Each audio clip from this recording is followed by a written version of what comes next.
তারা সামনে না, আমরাই সামনে থাকবো। তারা যেন পেছন থেকে আমাদেরকে শক্তি এবং সাহস এবং অনুপ্রেরণা দেয়।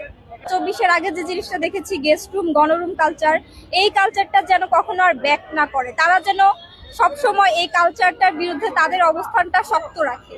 তারা সামনে না, আমরাই সামনে থাকবো। তারা যেন পেছন থেকে আমাদেরকে শক্তি এবং সাহস এবং অনুপ্রেরণা দেয়। সাপোর্ট না দেওয়ার তো কোনো কারণ নেই।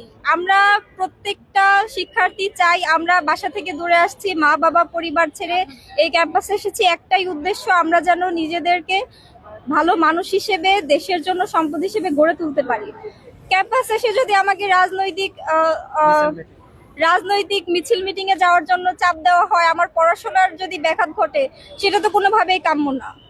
এই জন্য আমি না, আমার প্রত্যেকটা সহপাঠী যারা আছে তাদের পক্ষ থেকে শুধু এই একটা জিনিসই ক্লিয়ার করতে চাই, সেটা হচ্ছে আমরা কেউ গণরুম এবং গেস্ট রুম কালচারের পুনরাবৃত্তি চাই না। আমার নাম সুমাই সিদ্দিকী মিম, আমি হচ্ছে কুষ্টিয়া জেলার।